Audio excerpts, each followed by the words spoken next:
Le changement réel n'arrive jamais par accident ni par des coups de chance, et survivre une année de plus ne signifie pas que tu as progressé. Il y a une vérité inconfortable que beaucoup préfèrent ignorer. Ta vie ne se transforme pas par des promesses publiques, mais par les habitudes que tu entretiens dans la solitude, quand personne ne te regarde. On nous a vendu l'idée qu'il suffit de désirer ou de décréter un avenir différent, mais 2026 ne t'attendra pas et n'aura pas de compassion si tu arrives aussi faible, distrait ou amer qu'auparavant. Si tu ne trains pas ton caractère, si tu ne maîtrises pas tes émotions, si tu ne mets pas d'ordre en toi-même, alors ta réalité sera la conséquence inévitable de ce que tu tolères en privé. Il ne s'agit pas de se motiver avec des phrases vides, mais de reconnaître le prix psychologique de ne pas prendre de décision ferme. Chaque jour que tu retardes ta croissance, tu augmentes la dette intérieure que tu devras payer plus tard, et la vie facture toujours des intérêts élevés.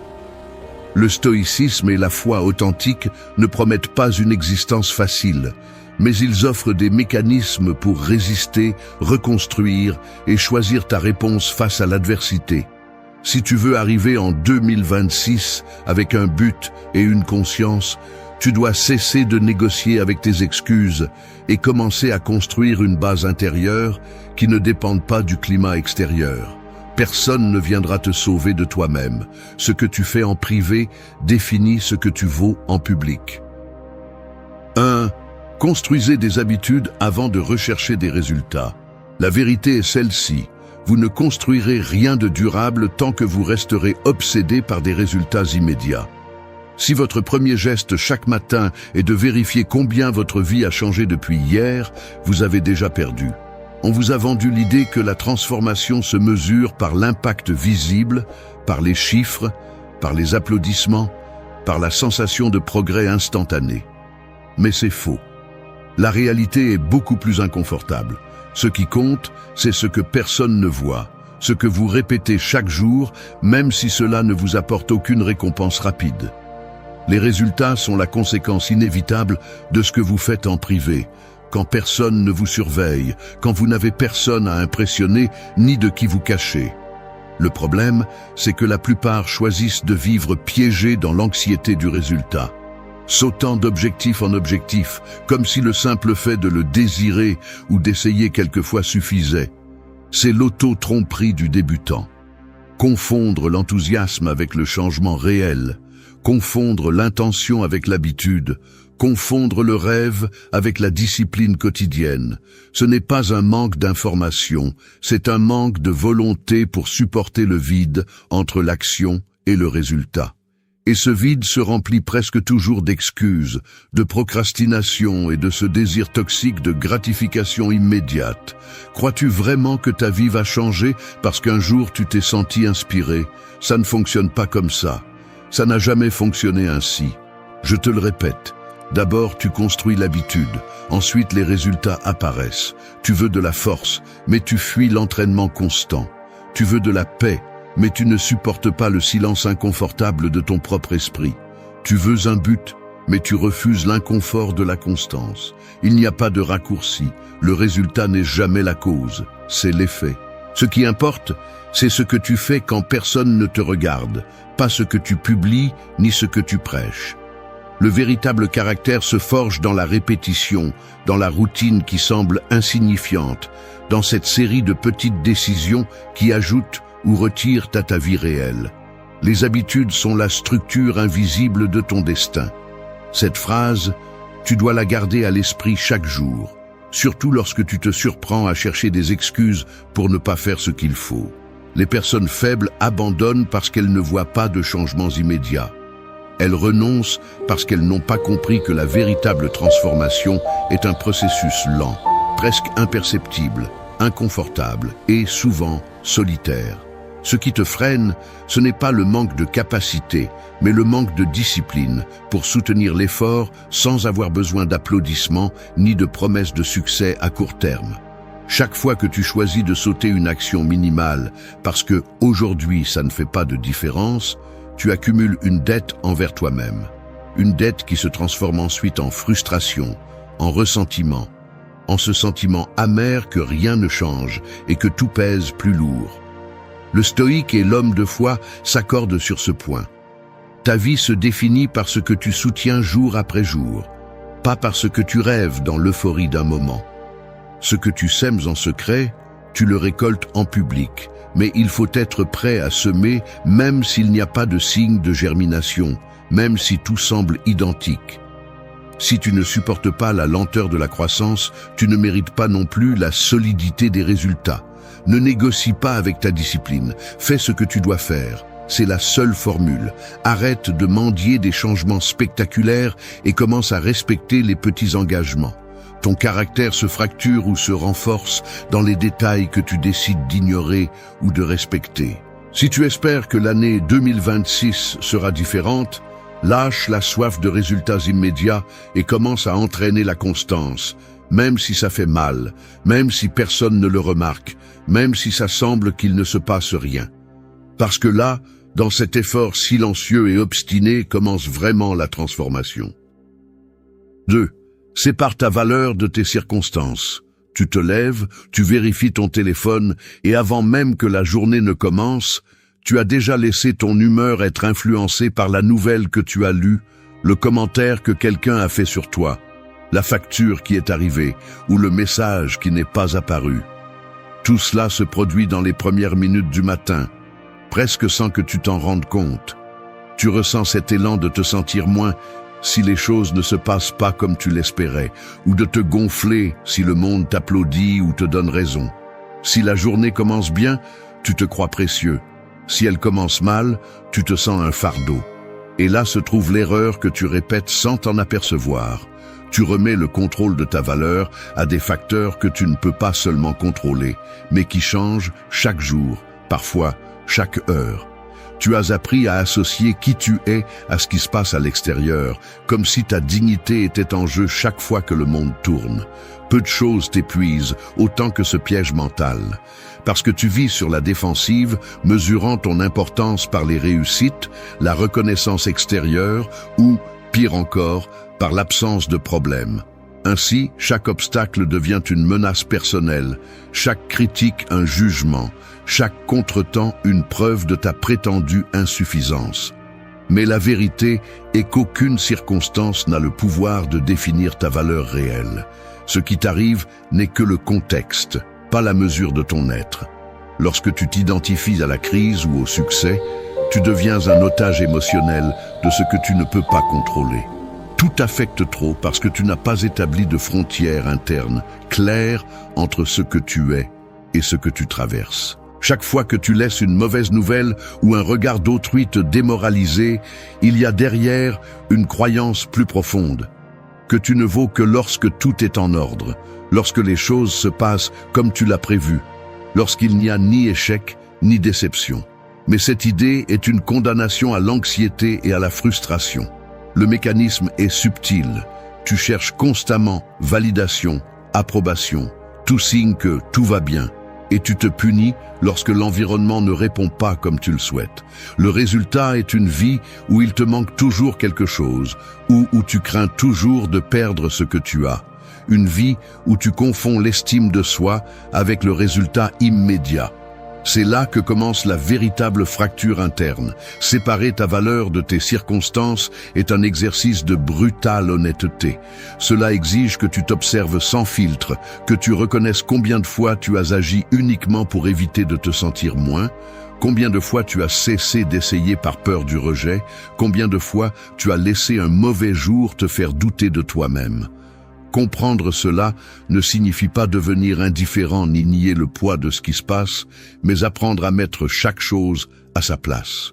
Ce qui t'arrive parle du monde, de la vie, des variables externes. Ce que tu es dépend de la manière dont tu choisis de répondre, de la dignité avec laquelle tu te soutiens, même lorsque personne ne te comprend ou ne te reconnaît.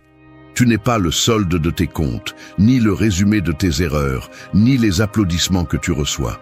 Tu es ce que tu soutiens en silence lorsque le reste du monde ne regarde pas. Il faut cesser de demander à l'environnement de confirmer ta valeur. Il faut cesser de négocier ton estime de soi avec les hauts et les bas du quotidien. Ta valeur est un point fixe, pas une monnaie qui se négocie selon la marée. Lorsque tu le comprendras vraiment, tu cesseras de vivre sur la défensive et tu commenceras à agir depuis la conviction, non depuis la peur.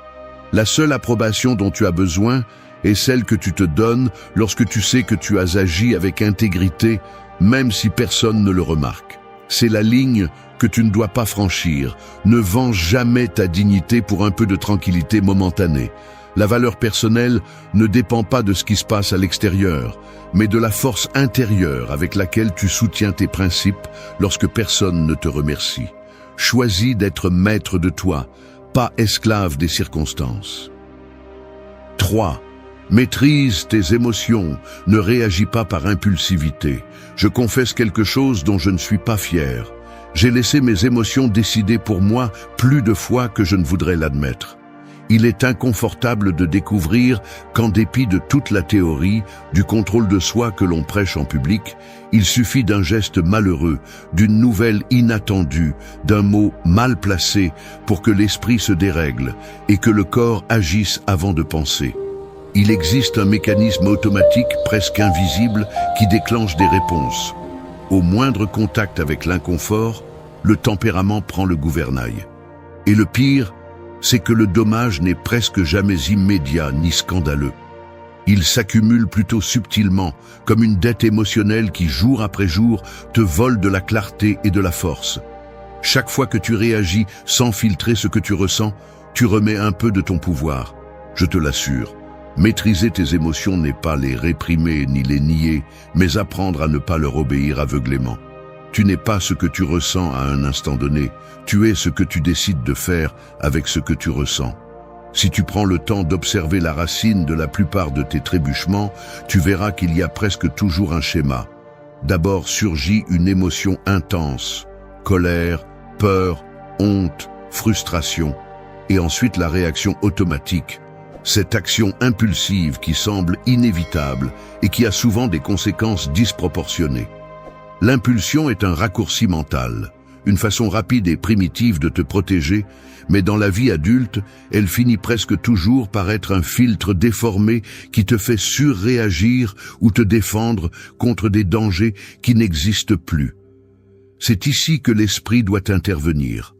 Entre le stimulus et la réponse, il existe un espace, même s'il est petit, où tu peux choisir. C'est le territoire de la véritable liberté. Rester là, même 5 secondes, est l'entraînement le plus exigeant et le moins spectaculaire de tous. Personne ne le voit, personne ne l'applaudit. Mais c'est là que se définit ton caractère. La plupart des gens vivent convaincus que « c'est comme ça que je suis » est une justification suffisante pour toute réaction. Mais cette résignation est une concession dangereuse. Elle t'exempte de changer et te confine dans un cercle répétitif de culpabilité et de justification. Si ton objectif est de grandir et de te maintenir avec force jusqu'en 2026 et au-delà, tu dois cesser d'être l'otage de ta propre biologie. Nomme l'émotion, ne t'identifie pas à elle, reconnais l'impulsion, mais n'obéis pas automatiquement à son mandat. La maîtrise émotionnelle n'est pas un état permanent, ni un accomplissement définitif. C'est une décision qui se répète chaque jour, à chaque interaction, à chaque désagrément qui surgit sans prévenir. Il n'est pas surprenant que les stoïciens aient tant insisté sur la pause. La pause est l'interrupteur entre la réaction animale et la réponse consciente. L'émotion n'est pas le problème. L'obéissance aveugle à elle, oui. Gravez cette phrase dans ton esprit. Le coût de vivre en réagissant est élevé. Relations fracturées, mots que tu ne peux pas retirer, opportunités perdues parce que tu as préféré le soulagement immédiat à la vision à long terme. Agir par impulsion, c'est hypothéquer ton avenir pour un soulagement très bref. L'inverse, maîtriser tes émotions, est une habitude qui se cultive chaque jour, surtout dans le quotidien. Quand tu choisis le silence au lieu de l'explosion, quand tu respires avant de répondre, quand tu décides de ne pas céder à la plainte automatique, c'est là que tu t'entraînes. Cela ne signifie pas t'anesthésier ni adopter une fausse tranquillité. Cela signifie accepter ce que tu ressens, mais décider depuis un endroit plus élevé, depuis tes principes, pas depuis le va-et-vient du moment. La maîtrise émotionnelle est le véritable muscle de la maturité. Tu ne peux rien construire de solide si tu es à la merci de tes réactions. La stabilité interne n'est pas un cadeau, c'est le résultat de la résistance à l'impulsion et de l'action depuis la conscience. Si tu cherches à transformer ta vie dans l'année à venir, commence par ici. Ne réagis pas par réflexe, réponds depuis ton but. Choisis d'être la cause, pas l'effet. 4. Fais ce qui est juste, même sans motivation. Parfois, faire ce qui est juste ressemble beaucoup à porter un seau d'eau en montée pendant que tout le monde se repose à l'ombre. Il n'y a pas de public, pas de musique épique, même pas de brise rafraîchissante. Juste le poids dans tes bras et la certitude que le chemin est long, monotone, répété 1000 fois et que personne ne le remarquera. Là, à ce moment où la motivation s'évapore et qu'il ne reste que l'effort brut et silencieux, c'est là que le caractère se mesure vraiment. Les gestes les plus petits, redresser une chaise que tu n'as pas renversée, répondre avec respect même si tu n'en as pas envie, accomplir une tâche même si ton corps te demande d'abandonner, deviennent des épreuves quotidiennes d'intégrité. La motivation est cette lueur fugace qui apparaît de temps en temps, comme une étincelle dans l'obscurité, mais la véritable transformation se produit lors des jours gris, quand il n'y a rien qui pousse sauf ta propre décision de faire ce qui est juste. Si tu regardes de près les gens que tu admires, tu vas remarquer un détail. Ce ne sont pas des personnes qui attendent l'humeur parfaite pour agir. Ils ne dépendent pas du climat émotionnel, ni de l'enthousiasme matinal. Ils avancent par engagement, pas par caprice. Leurs routines sont remplies d'actes minimaux et silencieux. Se lever à l'heure convenue, terminer ce qu'ils ont commencé, faire face quand c'est inconfortable, tenir leurs paroles, même si cela leur coûte. Ce sont des décisions qui ne séduisent personne, qui ne reçoivent pas d'applaudissements, mais qui, avec le temps, construisent une base interne inébranlable. Faire ce qui est juste sans motivation est ce qui sépare ceux qui ne font que fantasmer sur le changement de ceux qui le réalisent vraiment. Fais le même si tu n'en as pas envie. Cette phrase vaut plus que n'importe quel conseil motivationnel, car la vie réelle n'attend pas que tu sois inspiré. Il y a une erreur courante, penser que tu dois d'abord ressentir pour agir ensuite. Mais le corps et l'esprit peuvent travailler contre tes meilleures intentions. Certains jours, tu te lèveras avec la sensation que rien n'a de sens, avec le moral à plat et la fatigue collée au visage. Ces jours-là, l'habitude est ton seul refuge. La discipline agit comme un mécanisme qui soutient quand tout le reste échoue. Il ne s'agit pas de devenir un automate froid, mais de comprendre que l'engagement est plus fort que l'humeur. Ta parole, ton devoir, ta promesse pèsent plus que n'importe quel élan passager. La constance est le muscle invisible qui te sauve lors des jours de vide. Il y a des gestes qui semblent insignifiants. Répondre avec gentillesse quand tu préférerais le silence. Terminer ce rapport même si personne ne le lit. Prendre une décision éthique même si personne ne la célèbre. Mais chacune de ces actions laisse une empreinte interne. C'est comme investir dans un compte dont seul toi connais le solde. Quand le moment difficile arrivera, quand la vie te demandera des comptes, cette réserve d'intégrité silencieuse est la seule chose qui te soutient. Fais ce qui est juste, même sans témoin. C'est la véritable mesure du caractère. Dans la pratique, cela signifie se lever du canapé quand tu préférerais t'enfoncer, demander pardon même si l'orgueil crie, maintenir l'ordre quand le découragement règne. Tu ne cherches pas de motivation, tu cherches de la cohérence. Tu n'attends pas d'approbation, tu cherches le respect de soi. Le monde est rempli de gens qui n'agissent que lorsqu'il y a des spectateurs. L'extraordinaire est de faire ce qui est juste en privé, quand personne ne te voit et que rien ne t'y oblige. Entraîne-toi à être ce genre de personne, celle qui s'acquitte de ses devoirs, même si cela fait mal, celle qui honore sa parole même si elle se retrouve seule, celle qui choisit le devoir plutôt que le confort. La motivation est un visiteur qui va et vient. La discipline est le maître de la maison. Si tu apprends à agir sans dépendre de l'élan émotionnel, tu deviens indestructible à l'intérieur. Parce que la véritable force n'est pas celle qui se montre, mais celle qui se maintient quand personne ne regarde. 5. Cherche la clarté dans le silence et l'ordre. Le désordre est une excuse, pas une condition inévitable. Si ton esprit est toujours saturé, si ton environnement est un chaos silencieux, si tu ne peux pas passer 5 minutes sans chercher une distraction, alors tu t'es déjà rendu sans t'en rendre compte. Tu n'es pas victime du bruit, tu es complice. Chaque fois que tu remplis ta journée de stimuli, de conversations vides, d'écrans ouverts et de tâches sans sens, tu choisis la confusion plutôt que la clarté. Le silence n'est pas un luxe pour les moines ou les illuminés. C'est un outil brutal qui dénude tes excès et te force à affronter le désordre que tu accumules depuis si longtemps. Mais bien sûr, il est plus facile de se plaindre du manque de temps que de s'asseoir pour organiser ce qui dépend uniquement de toi. Si ta vie te semble hors de contrôle, commence par accepter ceci.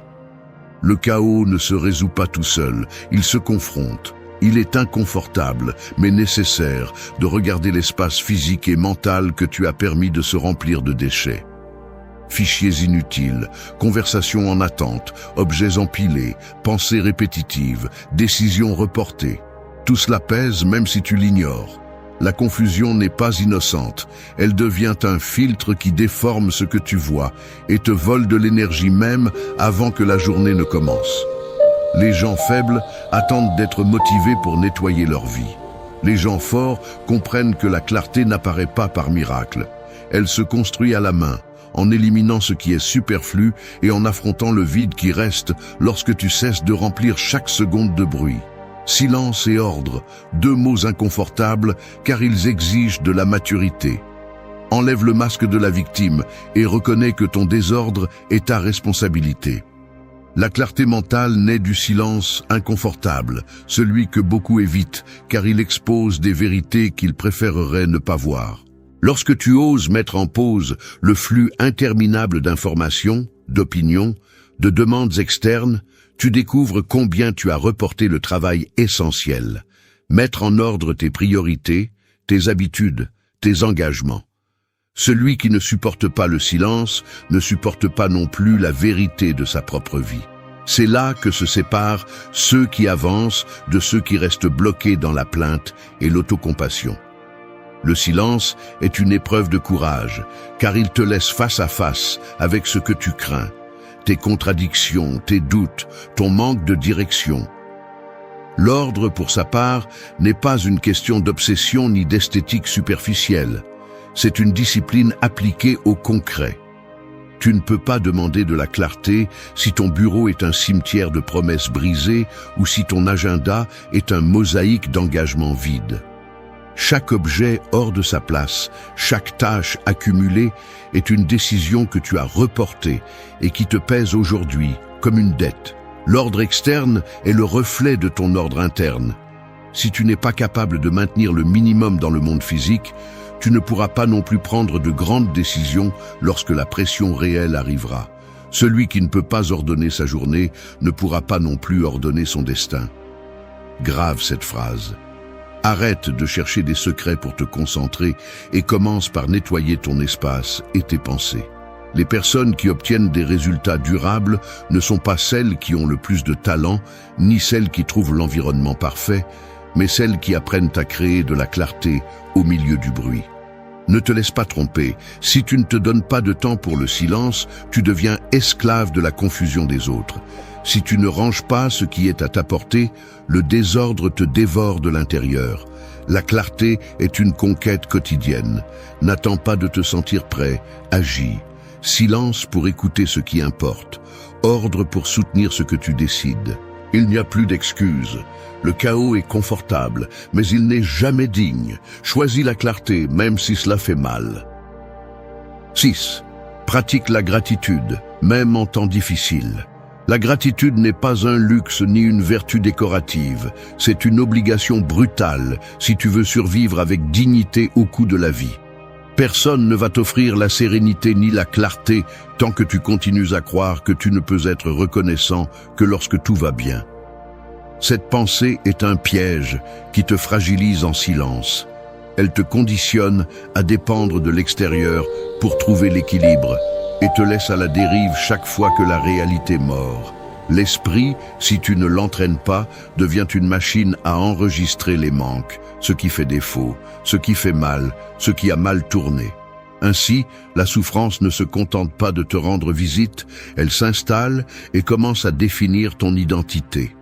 Et le pire, c'est que lorsque tu t'habitues à ne voir que le mal, tu finis par croire que la vie entière est une dette, que tu es toujours en défaut, que tu n'as rien de propre à défendre.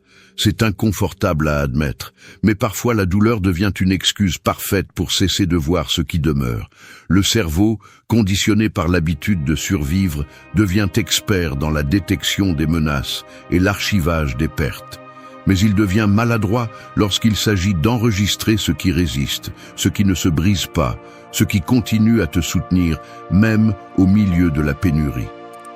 Pratiquer la gratitude en temps difficile est un acte de rébellion mentale. Il s'agit de défier cette voix intérieure qui te dit que tu n'as le droit de remercier que si rien ne te manque. Il ne s'agit pas de nier ce qui fait mal, ni de déguiser la frustration avec des gestes vides, mais d'obliger la conscience à reconnaître que même dans le pire des scénarios, quelque chose reste debout.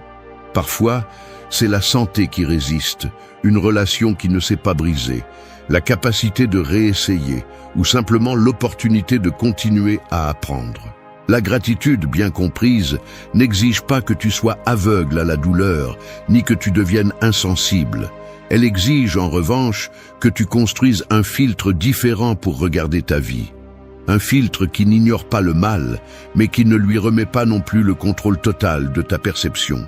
Lorsque tu choisis de chercher activement ce qui demeure, le cerveau commence à enregistrer un autre type d'information. Des ressources internes, des forces que tu tenais pour acquises, de petites victoires que tu célèbres presque jamais. Cet enregistrement est fondamental car, dans les jours les plus difficiles, l'esprit a tendance à exagérer l'ampleur de la malchance et à minimiser tout reste de bien-être. C'est là que la gratitude devient une stratégie de survie psychologique. Elle t'oblige à équilibrer le compte interne, à reconnaître que tout n'est pas perdu, à éviter que la souffrance ne se traduise par une amertume permanente. Ce n'est pas facile. Il y a des jours où la gratitude semble forcée, presque ridicule, car tout pèse et la déception pèse plus que n'importe quel motif de gratitude. Mais c'est là que l'entraînement est le plus nécessaire. Il ne s'agit pas de te convaincre avec des phrases vides, ni de simuler l'optimisme. Il s'agit de confronter l'habitude de ne voir que ce qui manque et de t'obliger, même si c'est difficile, à enregistrer ce que tu as encore. La gratitude est une discipline, pas un sentiment. Quand tu comprends cela, tu cesses d'attendre que la vie soit parfaite pour commencer à remercier et tu commences à le pratiquer comme un acte conscient, presque comme une défense contre l'épuisement émotionnel. Le danger de vivre sans gratitude est que la douleur finit par déformer ton caractère. Tu deviens dur, méfiant, incapable de reconnaître les ressources qui te restent. La gratitude, en revanche, est le muscle qui te garde flexible, capable de résister sans te briser. Ce n'est pas une concession à la souffrance. C'est une façon de reprendre le contrôle sur ce que tu penses et ressens. Si tu veux arriver à 2026 avec quelque chose de plus que des cicatrices, tu dois entraîner l'habitude de remercier même ce qui semble minime. Car là, dans cet acte silencieux et obstiné de reconnaître ce qui soutient encore ta vie, se forge la véritable résilience. La plainte est un puits, la gratitude, une échelle. 7. Définissez un but qui transcende l'immédiat. Vous êtes assis devant l'ordinateur, avec l'agenda du jour ouvert et une longue liste de tâches devant vous. Tout est urgent, tout semble réclamer votre attention, mais au fond, il y a une gêne qui ne s'éteint pas, la sensation que même si vous complétez chaque point, rien de tout cela n'a vraiment d'importance. Vous vous arrêtez un moment, regardez l'écran et vous demandez pourquoi. Après tant d'efforts et tant de mouvements, la vie continue de sembler superficielle, comme si vous étiez piégé dans une répétition sans sens. c'est le scénario où la plupart se perdent, confondant activité avec but et vitesse avec direction.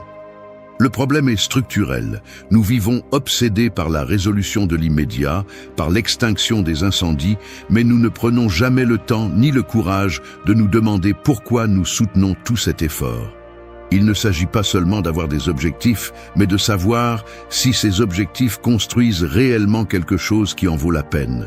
Sans un but qui transcende l'urgent, tout ce que vous faites finit par devenir une succession de tâches vides, accumulant de la fatigue au lieu de sens. La première erreur est de croire que le but est une révélation magique qui apparaît du jour au lendemain, ou qu'il suffit d'avoir une motivation vague pour résister à l'épuisement. Mais le but est une décision, pas une inspiration. C'est le résultat de regarder votre vie avec froideur et de vous demander ce qui vaut la peine d'être soutenu lorsque les circonstances ne favorisent pas et que l'environnement ne récompense pas. Le mécanisme est clair. Lorsque vous vivez uniquement pour résoudre l'immédiat, votre énergie se disperse, votre morale dépend de petits succès sans importance et votre patience s'épuise rapidement. Ainsi, vous commencez à sentir que rien ne vous remplit, que tout est répétition, que les jours vous échappent sans laisser de traces. Ce qui manque n'est pas d'énergie ni de temps. Ce qui manque, c'est la direction. Vous n'avez pas défini pourquoi vous vous levez chaque jour, au-delà de répondre à ce qui est attendu de vous. Sans but, la fatigue est double et le sens est nul. Gravez cette phrase avant de vous habituer à vivre en mode automatique. Analysez les conséquences de vivre sans transcendance. Chaque petite frustration semble insupportable, chaque obstacle prend des dimensions de tragédie et toute critique vous abat parce que vous n'avez pas de base interne qui justifie l'effort. Le but fonctionne comme un filtre. Il vous aide à décider ce qui vaut la peine d'être soutenu et ce qui n'est que bruit. Si vous ne définissez pas un pourquoi qui va au-delà du plaisir immédiat ou de la reconnaissance externe, vous devenez une proie facile pour la dispersion, la plainte et l'épuisement. Il ne s'agit pas de chercher une mission grandiose, ni d'inventer une narration héroïque. Il s'agit d'identifier ce qui, même dans les pires jours, continue d'avoir du sens pour vous, ce qui justifie la constance, même lorsque personne ne le reconnaît. Le but n'est pas une récompense, c'est un choix qui exige de vous que vous vous mainteniez avec discipline, lorsque tout vous invite à lâcher prise. Le sens ne se trouve pas, il se construit. Cette phrase est clé lorsque vous sentez que tout pèse plus que cela ne devrait. La racine de nombreux abandons est celle-ci. Les gens n'ont pas connecté leur effort quotidien avec quelque chose qui transcende le résultat immédiat. C'est pourquoi ils abandonnent au premier signe de fatigue. C'est pourquoi ils sautent d'objectif en objectif sans s'engager dans quoi que ce soit. Définir un but est l'antidote contre la fatigue existentielle. C'est l'encre qui vous empêche de vous laisser emporter par le courant de l'urgent. Lorsque vous avez clairement défini le pourquoi, vous pouvez supporter le vide et la lenteur, car vous comprenez que l'effort n'est pas seulement pour aujourd'hui, mais pour quelque chose de bien plus grand. Ici, la décision est stratégique. Vous devez choisir chaque jour si vous travaillez seulement pour survivre ou pour construire quelque chose qui vous transcende. La vie perd de son poids lorsqu'il n'y a pas de motif solide derrière chaque action. Le but est le muscle invisible qui soutient la persévérance. Si vous parvenez à le définir, vous cessez de courir sans but et commencez à avancer avec direction. Celui qui vit uniquement pour l'immédiat finit épuisé et vide.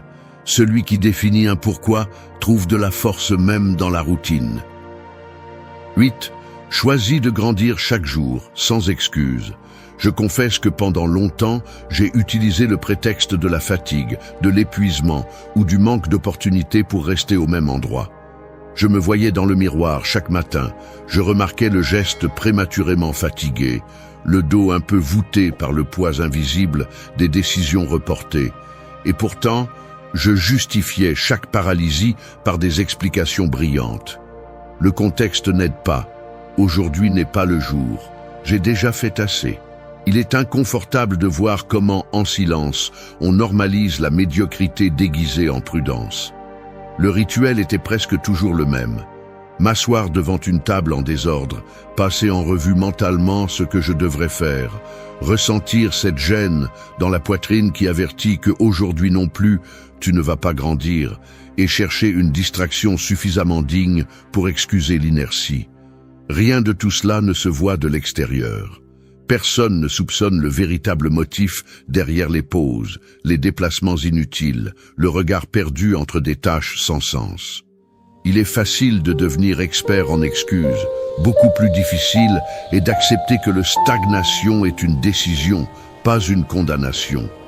La véritable croissance ne se produit pas lors de journées héroïques ni dans des sauts spectaculaires. Elle se construit dans la routine, dans le geste concret de choisir une action inconfortable lorsque tout invite à la remettre à plus tard. Pense à la scène. Tu restes seul après le déjeuner. L'air est lourd. Le téléphone est à portée de main. La tentation d'éviter la tâche en attente s'insinue dans chaque muscle. Là, à cet instant où la vie semble une succession de répétitions, tu as le pouvoir de décider si tu restes le même ou si tu avances même d'1 millimètre. Le corps proteste avec paresse. L'esprit offre des arguments pour céder, mais le choix se remarque dans les détails. Une feuille qui se remplit d'une ligne de plus, un livre que tu ne fermes pas lorsque l'intérêt s'éteint, une conversation difficile que tu commences même si ta voix sonne maladroite. Il n'y a pas d'applaudissement pour cela. Personne ne t'observe ni ne célèbre cet effort minimal, mais c'est justement là que se forge la différence entre ceux qui flottent et ceux qui avancent. Les excuses ont une texture connue. Elles se sentent douces, justifient ton confort, t'enveloppent d'une fausse sensation de protection. Mais ensuite, lorsque la nuit tombe et que tu examines ce que tu as fait, le solde est une dette qui ne s'efface pas. La croissance n'a pas d'horaire parfait ni de saison idéale. C'est inconfortable, parfois ingrat, et presque toujours cela exige que tu trahisses le vieux moi qui veut rester immobile. Grandir, c'est choisir le malaise productif plutôt que le confort stérile. Il n'y a pas d'excuse pour rester le même. Cette phrase, tu devrais la garder en mémoire chaque fois que tu ressens la tentation de négocier avec toi-même. Le processus est brutalement simple. Détecte la moindre opportunité d'apprendre quelque chose de nouveau ou de mieux faire ce que tu fais déjà, et saisis-la, même si cela semble insignifiant. Change la chaise de place si tu sais que cela améliore ta posture, corrige un mot mal utilisé, même si personne ne le remarque. Répète le même geste 1000 fois jusqu'à ce qu'il soit bien fait. La croissance quotidienne ne se sent pas épique. En fait, la plupart du temps, elle se perçoit comme une gêne que tu préférerais éviter. Mais là se trouve le secret. L'inconfort est le seuil de l'avancement. Si tu t'habitues à l'esquiver, tu deviens expert en restant le même. Si tu l'affrontes, même si cela fait mal, tu deviens quelqu'un capable de se renouveler chaque jour. Il n'existe pas d'excuse légitime pour abandonner le processus de croissance. Ceux qui réussissent ne sont pas ceux qui ont eu le plus d'opportunités, ni ceux qui sont nés avec un talent supérieur, mais ceux qui, face à la routine, ont choisi de s'améliorer même si personne ne l'exigeait. N'attends pas le moment idéal. Ne négocie pas avec tes principes pour un peu de confort. Choisis de grandir aujourd'hui, même si toi seul le sais. Celui qui s'entraîne à avancer dans le minimum finit par conquérir le maximum. C'est la véritable victoire. La croissance est une discipline soutenue, pas une inspiration occasionnelle. Grave cette ligne dans ton comportement, pas seulement dans ta mémoire. Il y a une vérité inconfortable que la plupart préfèrent ignorer. Parler trop coûte souvent cher. Dans un monde qui récompense l'exposition constante et l'opinion sans filtre, la véritable force réside chez ceux qui savent quand se taire. Je ne parle pas de retrait ni de peur, mais d'une discipline mentale qui choisit le silence comme stratégie, non comme refuge. Les stoïciens le savaient déjà. L'autocontrôle commence par la bouche. Pendant que d'autres cherchent la validation à chaque mot, ceux qui maîtrisent la règle des 3 silences avancent sans être détectés, observent sans être jugés et résistent sans être provoqués. Garder le silence lorsque vous réalisez quelque chose d'important vous protège des fractures de l'ego et des intentions des autres. Se taire face à la colère vous sauve de dettes émotionnelles qui coûtent ensuite trop cher. Et garder la vérité pour soi, lorsque la partager ne ferait qu'alimenter le chaos, est un signe de pouvoir, non de lâcheté. Le silence, bien appliqué, est un filtre de maturité et une barrière contre la manipulation. Ne vous y trompez pas. Être discret ne vous rend pas invisible, cela vous rend plus difficile à déchiffrer. La prochaine fois que vous ressentirez cette impulsion de parler, rappelez-vous que le silence communique aussi. Et parfois, dites exactement ce que vous devez dire. Parler moins n'est pas perdre du pouvoir, c'est l'affûter. Pour beaucoup, se taire est abandonner. Pour les forts, c'est choisir le moment exact d'agir. 1. Parle seulement quand c'est indispensable. Il y a des moments aussi simples que ce café entre amis, une réunion de travail ou le temps passé en famille autour de la table. Quelqu'un lance un commentaire, un autre partage une petite victoire et la conversation s'écoule comme toujours. Rapide, automatique, prévisible.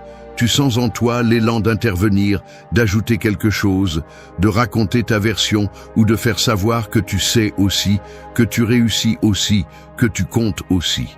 La pression interne est presque physique, une inquiétude sourde, comme si ta valeur dépendait de ne pas rester silencieux. Et pourtant, à cet instant, tu gardes le silence. Non pas parce que tu n'as rien à dire, mais parce que tu commences à comprendre que tout ce que tu penses n'a pas besoin d'être mis en mots. Parler seulement quand c'est indispensable est une discipline intérieure que personne n'applaudit, mais qui transforme ta relation avec toi-même. Beaucoup d'entre nous portent la croyance, installée depuis l'enfance, que celui qui parle le plus est celui qui commande, que celui qui donne son avis est celui qui compte le plus, et que rester silencieux équivaut à être exclu du jeu. Mais avec le temps, tu observes l'usure invisible que laisse cette urgence d'intervenir dans tout. Chaque mot inutile est une petite fuite d'énergie. Chaque commentaire superflu, un investissement émotionnel qui revient rarement avec des intérêts. Et peu à peu, tu comprends. Le silence n'est pas vide, c'est du contrôle. Il ne s'agit pas de te réprimer par peur ou par insécurité. C'est la conscience que tes mots, quand ils sont vraiment nécessaires, pèsent plus. Le premier à apprendre de cet effort, c'est toi-même. En te taisant, tu détectes mieux les filtres mentaux qui déforment ce que tu entends et ce que tu ressens. Tu reconnais tes propres désirs d'approbation et la peur de ne pas être vu. Dans cet espace que tu laisses entre l'élan et l'action, surgit une nouvelle force, celle de choisir quand parler et quand ne pas le faire. Le silence stratégique n'est pas de la froideur, mais de l'intelligence. Celui qui maîtrise quand parler et quand se taire entraîne son caractère avec la même discipline que celui qui renforce un muscle. Ce n'est pas que tu deviens invisible, tu deviens plus pertinent. Ta voix cesse d'être un bruit de plus et devient un outil précis, de ceux que tu utilises seulement quand c'est vraiment nécessaire. Parler moins ne te retire pas de la valeur sociale, même si parfois l'anxiété dit le contraire. Au contraire, cela te confère une présence plus solide. Il est facile de se laisser emporter par le réflexe de commenter, d'opiner, d'expliquer chaque pas que tu fais. Mais chaque fois que tu choisis le silence indispensable, tu montres que tu ne dépends pas de la réaction des autres pour valider ce que tu penses ou fais. Seul celui qui se sent faible a besoin de se justifier tout le temps. Parler seulement quand c'est indispensable est une forme de respect, d'abord envers soi-même et ensuite envers les autres. Parce que tu reconnais que tu n'as pas besoin de gagner de l'espace avec des mots de remplissage, ni d'entrer dans la compétition subtile de celui qui s'impose en parlant plus fort. Apprendre à garder le silence, c'est accepter qu'il y a des décisions qui coûtent parce qu'elles t'obligent à tolérer ton propre inconfort. Mais c'est le prix de la maturité émotionnelle. Tolérer le poids de ne pas intervenir dans tout, de ne pas toujours chercher le dernier argument, de ne pas craindre le vide de la pause. Le silence communique aussi, mais seul le sage le comprend. C'est l'une des phrases qui change la façon dont tu te relis au monde. Se taire n'est pas disparaître, c'est choisir quand être vraiment présent.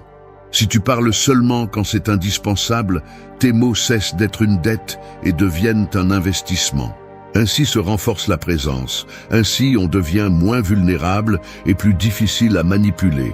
Dans un monde qui récompense l'exposition constante, celui qui sait se taire gagne un avantage que la plupart ne soupçonnent jamais. 2. Protège tes projets avec une discrétion constante.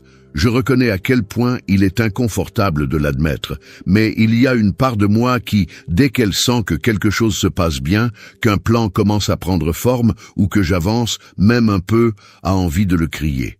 Pas par vanité, mais par un besoin presque enfantin de recevoir une validation immédiate, de m'assurer que quelqu'un d'autre voit que je ne tourne pas en rond. C'est un réflexe appris.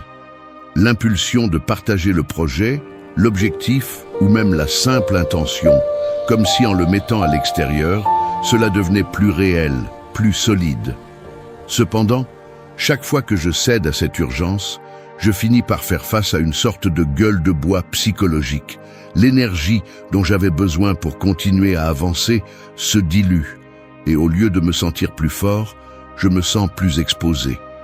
Il y a un coût caché à parler trop de ce qui n'est pas encore construit, et ce coût se paie avec la motivation, la concentration et l'autonomie.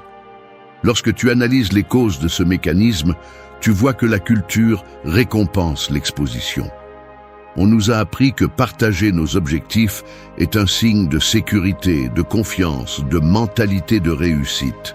Mais en réalité, chaque fois que tu exposes un plan trop tôt, tu ouvres une porte inutile à l'opinion des autres, au doute que les autres projettent, à la tentation de justifier chaque pas que tu n'as même pas encore fait. Il ne s'agit pas de paranoïa, ni de voir des ennemis partout, c'est une question de stratégie. La discrétion n'est pas seulement un acte d'humilité, c'est aussi une forme de protection mentale. Parler de tes projets active l'attente et avec elle la pression de devoir prouver.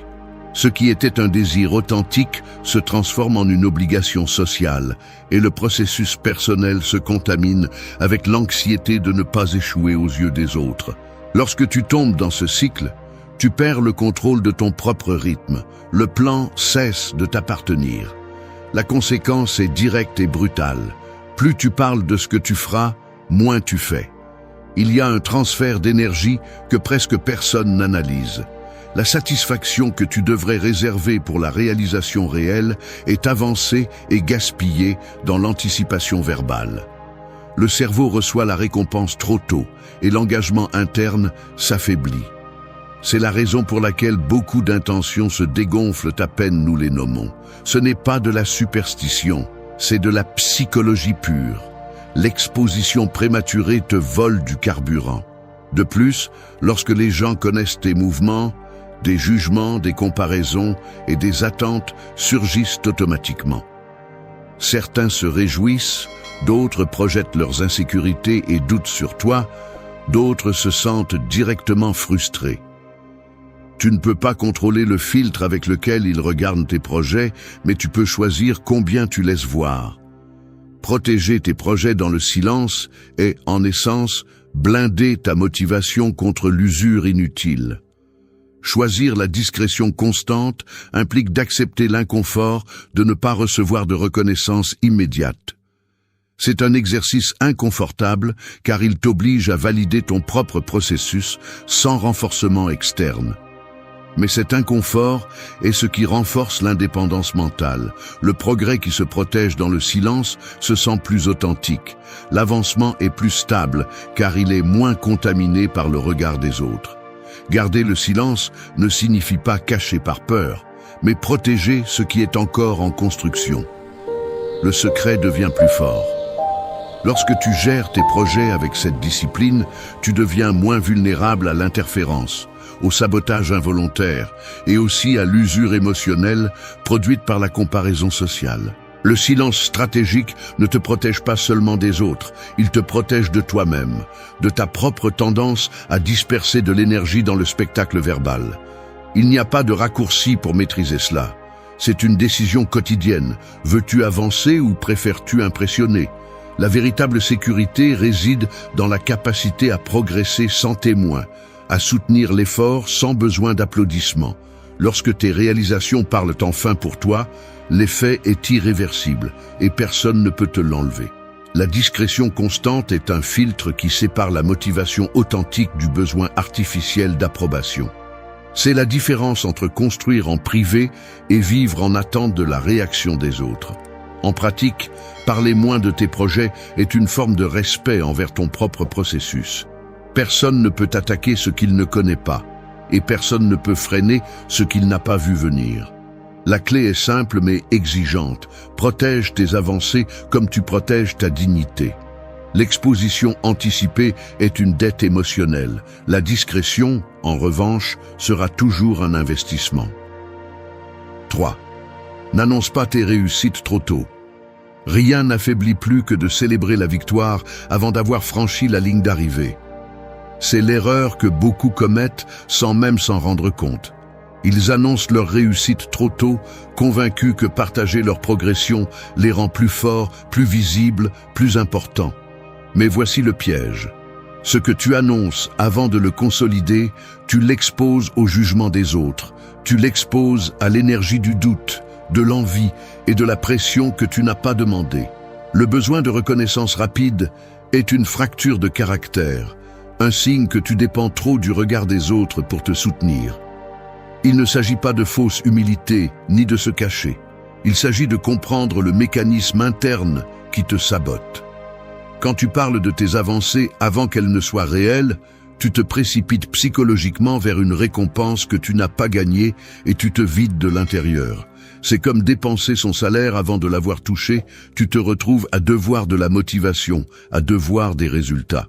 Beaucoup justifient cette urgence par des phrases comme « si je le raconte, je m'engage davantage » ou « j'ai besoin de soutien pour continuer ». Mensonge. Ce que tu cherches, ce n'est pas du soutien, c'est de la gratification instantanée. Et cette gratification est bon marché, dure peu, et te laisse plus faible que tu ne l'étais. Tu te convaincs que partager tes étapes te donne de l'élan, mais en réalité, cela te fragmente.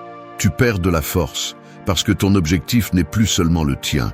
Tu l'as partagé, tu l'as rendu public, et chaque regard extérieur devient un juge invisible qui te prive de liberté d'action. C'est la dette que personne ne te dit que tu paies, une dette émotionnelle qui grandit avec chaque annonce inutile. Pour chaque réussite que tu anticipes en mots, tu renonces à une portion d'énergie que tu pourrais investir pour la rendre réelle. Le mérite ne se crie pas, il se prouve. Et celui qui ne comprend pas cette vérité est condamné à vivre des attentes des autres et non de ses propres conquêtes. La société te vend le piège de l'exhibitionnisme. Si tu ne montres pas, tu n'existes pas. Si tu ne parles pas, tu n'avances pas. Mais derrière ce bruit, il n'y a que de l'anxiété mal déguisée, une insécurité maquillée de transparence. Personne de fort n'a besoin d'annoncer chaque pas. Personne de sûr ne ressent l'urgence d'être applaudi trop tôt. Le véritable progrès se construit dans le silence, et ce silence est inconfortable, car il t'oblige à te confronter à toi-même, à te soutenir de l'intérieur sans témoin, sans renforts externes. Il est facile de déguiser la faiblesse en sincérité, mais quand tu tombes dans ce piège, tu deviens esclave de la réaction des autres. Tu cesses d'avancer par passion et commences à agir pour satisfaire des attentes. Ce n'est pas une croissance, c'est une dépendance. Celui qui annonce ses réussites trop tôt perd son avantage. Tu deviens prévisible, manipulable et, le pire, vulnérable à la pression d'échouer en public. Combien de projets meurent parce qu'ils ont été exposés trop tôt et que l'usure de justifier chaque étape a fini par épuiser la motivation. Le processus a besoin d'espace pour mûrir. Les victoires prématurées ne sont que de la fumée. Le chemin solide est celui de la discipline silencieuse, celle qui ne cherche pas de témoins ni n'a besoin d'applaudissements. Le véritable progrès ne dépend pas de la publicité, mais de la constance sans spectateurs. Le fruit silencieux est le plus difficile à arracher. La vie ne récompense pas celui qui crie ses avancées, mais celui qui les défend contre l'usure extérieure. Si tu t'efforces de cacher tes mouvements, non par peur, mais par respect pour ton propre processus, tu découvres une sécurité que personne ne peut te ravir.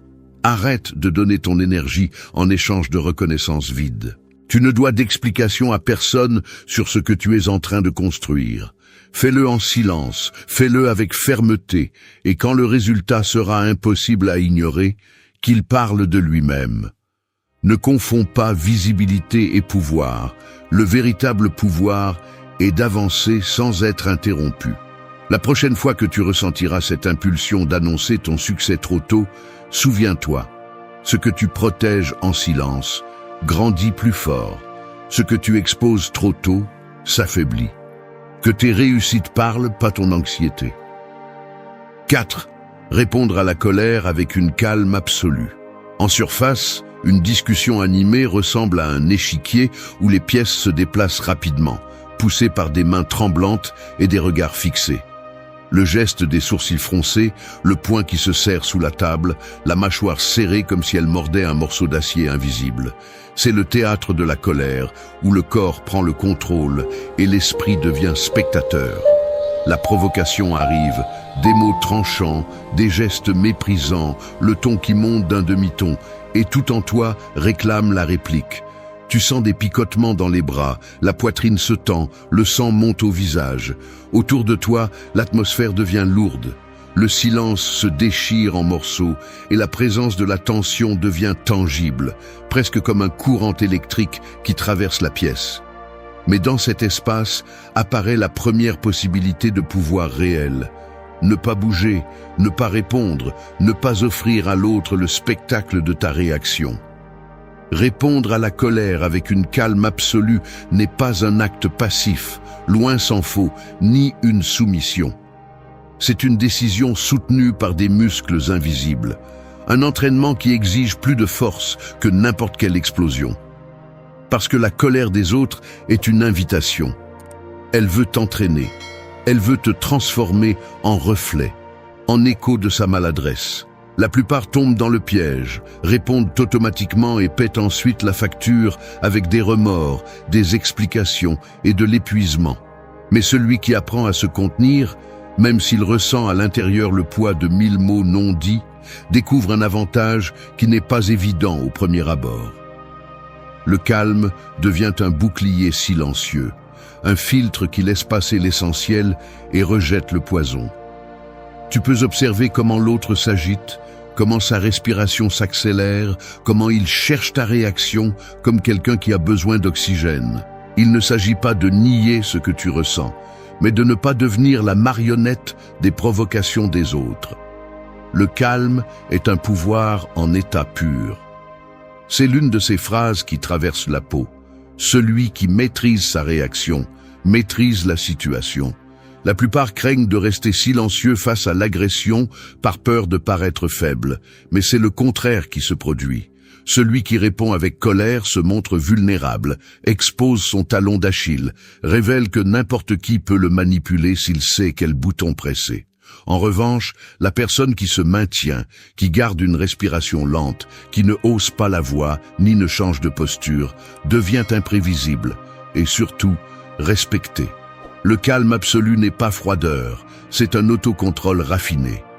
Ton interlocuteur peut remarquer la fermeté dans ton regard, la tranquillité de ton corps, la certitude que tu ne vas pas entrer dans le jeu. Cette neutralité désarme, confond, oblige l'autre à se voir dans son propre miroir de désordre. À ce moment de pause, tu récupères la marge de manœuvre que beaucoup perdent pour toujours. Tu cesses d'être réactif pour devenir l'architecte de la conversation. Celui qui contrôle sa réponse, contrôle le résultat. Dans la vie quotidienne, cette règle te sauve de conflits inutiles et de regrets pesants. Il est facile de céder à l'impulsion quand quelqu'un te provoque au bureau, à la maison ou même dans la rue. Mais chaque fois que tu choisis de ne pas répondre, même si à l'intérieur tu ressens le feu sur ta langue et la pression dans tes veines, tu investis dans la dignité. Le calme absolu face à la colère des autres est une discipline inconfortable, car elle exige d'avaler sa fierté et de maintenir le silence sans attendre de reconnaissance. Mais ce silence te protège d'être entraîné dans des guerres qui ne te concernent pas, d'être piégé dans des batailles qui ne valent pas la peine. Personne ne peut t'utiliser comme un outil si tu ne te prêtes pas au jeu de l'affrontement. Le véritable respect naît de la capacité à ne pas réagir comme on s'y attend. C'est ce type de force qui n'est pas visible, mais qui se ressent. Le silence face à la colère n'est pas vide. C'est une déclaration que ta valeur ne dépend pas de gagner une discussion, mais de ne pas te perdre en elle. 5. Ne révèle pas des vérités qui n'apportent rien. Il existe des vérités qui ne détruisent que. Dire tout ce que tu sais, révéler chaque information gênante ou chaque erreur d'autrui ne te rend pas authentique, ni ne te donne une supériorité morale. Cela te rend imprudent, voire dangereux pour toi-même. L'impulsion de tout avouer, d'exposer ce que quelqu'un t'a confié ou ce que tu as découvert par toi-même, naît souvent d'une anxiété mal gérée, le besoin de te sentir pertinent, de prouver que tu as accès à des informations précieuses, de faire une différence dans un groupe ou dans une relation. Mais cette urgence est un piège. Ce que tu lâches sans nécessité peut se retourner contre toi, et cela finit presque toujours par arriver. Garder certaines vérités est un test de caractère, une frontière mentale où se mesure ta capacité à gérer le pouvoir et la responsabilité sans devenir un canal de destruction. L'esprit, lorsqu'il détecte une vérité gênante, quelque chose que tu pourrais utiliser pour gagner une discussion, pour mettre quelqu'un dans l'embarras ou simplement pour te sentir supérieur, active une série de mécanismes automatiques. La tentation de tout révéler apparaît, d'être celui qui met les cartes sur la table, comme si cela te donnait un contrôle réel sur la situation. Mais ce que personne ne te dit, c'est qu'en révélant des vérités qui n'apportent rien, tu ouvres des blessures qui ne se referment pas facilement. Tu exposes les autres et tu t'exposes toi-même.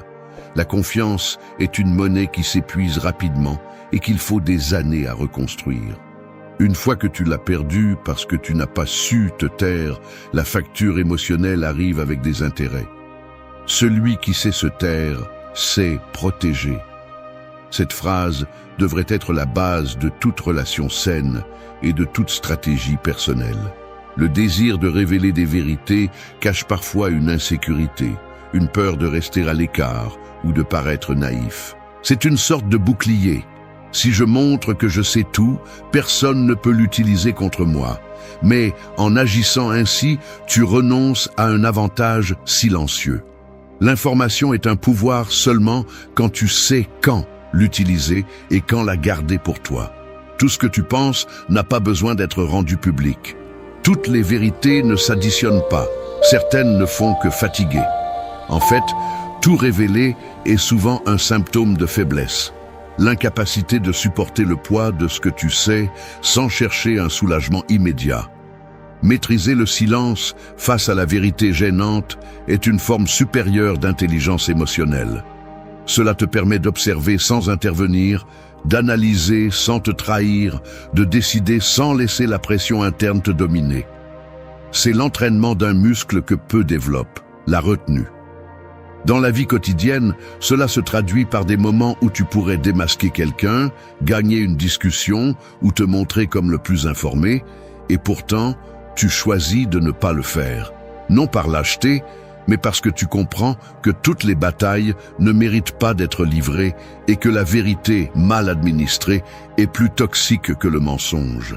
La plupart des gens craignent de devenir complices en se taisant, mais la véritable complicité réside dans l'utilisation du silence pour protéger ce qui compte, la stabilité, la confiance et surtout ta propre intégrité. Si chaque fois que tu sais quelque chose, tu décides de le lâcher, tu finis seul et pire encore, tu perds le respect des autres et le contrôle sur toi-même. Le silence face à la vérité est un signe de pouvoir. C'est une forme de force qui ne se voit pas, mais qui se ressent. Le défi est de supporter le poids de la vérité sans laisser l'impulsion de l'exposer te consumer. C'est inconfortable, oui, car cela t'oblige à vivre avec des informations qui pourraient changer des dynamiques, mais qui n'améliorent pas nécessairement les choses en étant mises en lumière. La valeur réside dans le discernement de quand une vérité apporte quelque chose, et quand elle ne sert qu'à alimenter la tension, à générer de la méfiance ou à détruire des liens. Au final, ce n'est pas ce que tu sais qui te définit, mais ce que tu décides de faire avec cette connaissance. La maturité consiste à être le gardien, non le porte-parole, des vérités qui ne construisent pas. Si tu parviens à maîtriser ce silence, tu deviens moins prévisible, plus respecté et presque impossible à manipuler. La vie ne récompense pas celui qui dit tout, mais celui qui sait quand se taire. 6. Observez davantage. Interprétez avant d'agir. Vous franchissez la porte d'une pièce, qu'il s'agisse d'un bureau, d'une maison étrangère ou d'un wagon de train. Et la première chose que vous remarquez n'est pas toujours ce qui se dit, mais ce qui se passe pendant que les autres pensent que personne ne les observe. Certaines personnes consultent leur téléphone avec un froncement de sourcils, d'autres se jettent des regards furtifs, un geste minimal d'inconfort ou un sourire qui dure à peine une seconde de plus que la normale. Il est facile de passer à côté de ces détails, surtout si votre esprit saute directement à l'interprétation. Il ne m'a pas salué, il doit être fâché. Ce commentaire était pour moi. Ici, je ne suis pas bien vu. L'impulsion de lire la situation et d'agir en conséquence est presque automatique. Répondre avec froideur, se justifier à l'avance, changer de posture pour s'adapter. Mais si vous vous arrêtez un instant, si avant de réagir, vous choisissez d'observer vraiment et de suspendre votre jugement, vous commencez à remarquer que la plupart des interprétations immédiates ont peu de fondement et que vos propres réactions sont souvent des reflets d'insécurités anciennes, non de réalités objectives. L'esprit humain, par conception, déteste l'incertitude. Face à tout geste ambigu, il invente des explications rapides, car il lui est insupportable de ne pas savoir où il en est. C'est un mécanisme de défense. Essayez de tout comprendre instantanément pour réduire l'anxiété de l'inconnu. Mais ce mécanisme est aussi un piège. Lorsque vous vous précipitez à interpréter, vous comblez les vides avec vos peurs, vos expériences passées, vos préjugés. Chaque fois que vous répondez à une situation sans l'avoir observée en profondeur, vous multipliez la probabilité d'erreur et de regret. Celui qui passe à l'action sans analyser d'abord paie le prix de se battre dans des batailles inutiles ou de porter le poids de la culpabilité d'avoir mal interprété. C'est pourquoi le véritable pouvoir réside dans le fait de s'arrêter suffisamment longtemps pour voir ce que les autres ne voient pas. Les schémas derrière les gestes, la cause cachée d'une réaction, la différence entre une menace réelle et une simple projection mentale. Observer davantage et agir après avoir correctement interprété n'est pas seulement une question d'intelligence sociale, c'est une stratégie de survie psychologique. La personne qui maîtrise cette habitude est moins manipulable, car elle ne se laisse pas entraîner par des provocations superficielles, ni par la pression sociale de répondre instantanément. Elle détecte les jeux subtils, prend conscience des motivations non explicites et surtout économise de l'énergie en ne l'investissant pas dans des scénarios faux. Ici, l'une des compétences clés de la maturité s'entraîne, la capacité à supporter l'inconfort de ne pas savoir et à résister à l'urgence de tirer des conclusions rapides. Vous analysez, comparez, consultez votre expérience et seulement après vous choisissez comment agir. L'interprétation hâtive est la racine de la plupart des conflits. Cette phrase devrait être gravée dans l'esprit de quiconque cherche la paix et la clarté. Il y a un autre avantage. Lorsque vous observez davantage et agissez moins par impulsion, vous construisez une réputation de personne difficile à lire, ce qui vous protège de ceux qui cherchent à manipuler par des jeux émotionnels. Vous n'êtes pas prévisible, vous ne donnez pas vos réactions, et cela vous rend plus respecté et moins vulnérable. Mais surtout, vous devenez plus maître de vos décisions, car vous les prenez à partir de l'information, non de l'angoisse ou de la peur. La plupart des crises personnelles ne naissent pas de ce qui se passe à l'extérieur, mais de l'interprétation que vous fabriquez à partir de données incomplètes et d'émotions non gérées. Si vous parvenez à retarder le jugement et à regarder un peu plus loin que la surface, vous vous épargnez des inimitiés, des culpabilités et des regrets. D'abord observez, ensuite interprétez, puis agissez. C'est la séquence qui renforce le caractère et protège votre paix mentale. Personne ne dit que c'est confortable. Il y aura des moments où la pression de répondre rapidement sera insupportable, où votre corps exigera que vous interveniez ou clarifiez immédiatement. Mais c'est là que se mesure la discipline. Dans la capacité à supporter le poids de l'interprétation en attente, à tolérer l'ambiguïté, jusqu'à avoir suffisamment de données pour décider. Celui qui maîtrise cette étape, dans n'importe quel domaine, familial, professionnel, émotionnel, devient moins réactif et plus stratégique. Le silence, dans ces cas, n'est pas une évasion, c'est un outil d'analyse et de pouvoir. Au final, celui qui observe davantage et agit moins par impulsion finit par gagner du temps, du respect et de la liberté. La patience dans l'interprétation est une forme de blindage émotionnel.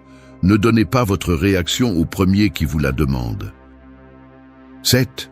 Le silence renforce ta position réelle. J'ai du mal à l'admettre, mais la vérité est que j'ai été de ceux qui croient que si tu ne parles pas, tu restes en arrière. Que si tu n'interviens pas, tu deviens irrélevant, et que si tu ne fais pas acte de présence, les gens te dépassent, simplement. Cette peur de passer inaperçu, de perdre des positions dans n'importe quel groupe ou contexte est plus courante qu'on ne veut l'accepter. Mais ce que personne ne te dit, c'est que cet élan de vouloir se faire remarquer, de laisser clairement entendre que tu existes, est le piège le plus maladroit que tu puisses tendre à ton propre caractère. Ce qui affaiblit vraiment ta position, ce n'est pas le silence, mais l'anxiété de devoir prouver constamment que tu as une place. Parler par peur d'être invisible est la confession la plus brutale d'insécurité. Celui qui a besoin de se réaffirmer à chaque instant le fait parce qu'au fond, il sait que sa position est fragile. Ce que tu ne comprends pas ou refuses d'accepter, c'est que plus tu t'efforces d'être vu, plus il est facile de te faire écarter. Les gens justifient souvent leur verbiage avec le récit de la transparence, de la participation ou de l'authenticité. Pure façade. La plupart parlent trop parce qu'ils ne supportent pas l'idée de ne pas être pris en compte. Mais le respect réel ne se gagne pas en remplissant l'air de mots. Il se mérite par la capacité de savoir quand il n'est pas nécessaire de dire quoi que ce soit. Le silence est le filtre naturel de l'autorité. Quand tu choisis de te taire, tu ne te retires pas de la scène, au contraire. Tu entraînes les autres à t'écouter seulement quand c'est vraiment nécessaire. Cela met mal à l'aise, car cela t'oblige à supporter l'anxiété de ne pas être validé à chaque instant. Mais c'est la clé. Si ta présence dépend du fait qu'on t'écoute à chaque seconde, tu n'as pas de présence, tu as juste du volume. Il y a une différence énorme entre être nécessaire et être notoire. Celui qui est nécessaire peut s'absenter et son poids reste là. Celui qui est seulement notoire disparaît dès qu'il cesse de faire du bruit. Cela s'applique à tout espace, au travail, dans ta famille, entre amis, même avec toi-même. Celui qui ne sait pas se taire, qui ne tolère pas d'être ignoré un moment, révèle sa faiblesse. Le silence n'est pas vide, c'est une stratégie. C'est la manière la plus percutante de renforcer ta position, car cela oblige les autres à te regarder sous un autre angle. Tu es celui qui ne s'épuise pas, celui qui choisit quand entrer et quand se retirer, celui qui ne se dévalue pas par une surexposition. Celui qui se tait quand il le faut, crée de l'attente, multiplie la valeur de chaque mot et surtout protège son intégrité de l'érosion quotidienne du commentaire inutile. Ce n'est pas de la chance, c'est de la discipline. Tout le monde ne mérite pas de savoir ce que tu penses. C'est une phrase que tu devrais te tatouer mentalement chaque fois que tu ressens l'envie de donner ton avis par réflexe. La réalité est que le silence est ce qui sépare ceux qui ont une position réelle de ceux qui ne sont que de passage. Si tu parles moins, tu deviens moins prévisible, moins manipulable et surtout plus difficile à déplacer. Personne ne peut t'attaquer s'il ne sait pas exactement où tu es. Personne ne peut te déstabiliser s'il ne comprend pas quel est ton prochain mouvement. La surexposition est la plus grande faiblesse de cette époque. Tout le monde montre tout. Tout le monde explique trop. Tout le monde abandonne sa position par peur de la perdre. Mais le véritable pouvoir est celui qui se garde. Le silence te donne un avantage stratégique. Ce n'est pas un conseil bon marché, c'est une loi psychologique. Celui qui maîtrise le silence renforce sa place sans avoir à se battre pour elle à chaque conversation. Alors, la prochaine fois que tu ressens cette urgence d'intervenir juste pour marquer ton territoire, souviens-toi que la force ne se crie pas, elle se maintient dans le silence. La position qui compte vraiment est celle que tu n'as pas à défendre à chaque instant. Le silence, quand tu le choisis par conviction et non par peur, est ta meilleure armure. Parler moins, c'est montrer que tu sais qui tu es et où tu es, et que tu n'as pas besoin de l'approbation constante pour te le rappeler. Au final, la véritable autorité est celle qui n'a pas peur du vide. Si tu es capable de supporter l'inconfort de ne pas être validé tout le temps, tu découvres que le silence non seulement renforce ta position, il la rend inexpugnable. 8. Fais de l'autocontrôle ta règle quotidienne. L'autocontrôle n'est pas de la retenue, c'est un pouvoir concentré. Observe quelqu'un qui maîtrise ses impulsions au milieu de la pression. La mâchoire serrée, les yeux immobiles, la respiration mesurée, bien que son environnement soit un nœud d'excitation. La tension est là, sous la peau, mais elle ne gouverne pas ses mouvements. Au bureau, quand tout le monde élève la voix pour défendre ses idées, cette personne reste silencieuse, évaluant chaque mot qui traverse la table, prenant note des gestes, mesurant les pauses que les autres remplissent d'anxiété. Quelqu'un lui lance une phrase cinglante, et sa réaction est à peine un clignement des yeux, un regard soutenu, aucun tremblement dans les mains. À la maison, alors que la discussion monte en intensité et que les mots fusent comme des projectiles, elle choisit de rester en retrait, recueillant les détails que les autres gaspillent entre cris et reproches.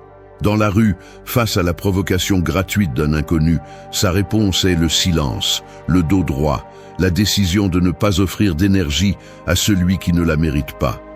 Celui qui pratique l'autocontrôle n'est ni froid ni indifférent. C'est quelqu'un qui a appris à ne pas être esclave de ses impulsions ni marionnette des attentes des autres. Il y a un poids réel dans chaque instant d'autocontrôle. On le ressent dans la poitrine, dans la langue retenue, dans les poings qui ne se ferment pas, dans la posture qui ne se recroqueville pas face à l'attaque. C'est inconfortable, oui, car tout ton corps te demande d'intervenir, de répondre, de clarifier. Mais chaque fois que tu choisis de soutenir cet inconfort, tu renforces une barrière interne qui te protège de l'épuisement inutile et des fractures silencieuses dans le caractère. L'autocontrôle ne s'improvise pas, il se cultive dans le quotidien, dans les petits défis que personne n'applaudit. C'est cette seconde supplémentaire que tu te donnes avant d'émettre une opinion, cette respiration profonde avant d'expliquer ce que tu sais, cette pause inconfortable qui te permet d'observer la scène complète avant d'intervenir. Se maîtriser dans les petites choses est une préparation pour les grandes. Celui qui se maîtrise lui-même a déjà gagné la moitié de la bataille. C'est une phrase qui marque la différence entre celui qui se laisse entraîner et celui qui décide de sa propre direction. L'autocontrôle se reflète dans des détails minimes, choisir quand détourner le regard, combien de temps attendre avant de répondre à un message, résister à la nécessité de se justifier quand personne ne l'a demandé. C'est la discipline de ne pas partager tes projets avec ceux qui ne le méritent pas, de ne pas livrer tes émotions à ceux qui ne les prennent pas en compte, de garder le silence, même quand tu pourrais avoir le dernier mot. Chaque fois que tu soutiens cet effort, tes gestes deviennent plus fermes, ta voix plus précise, ta présence plus dense. Tu ne deviens pas invisible, tu deviens inaccessible à la manipulation. C'est l'avantage de celui qui fait de l'autocontrôle une règle quotidienne.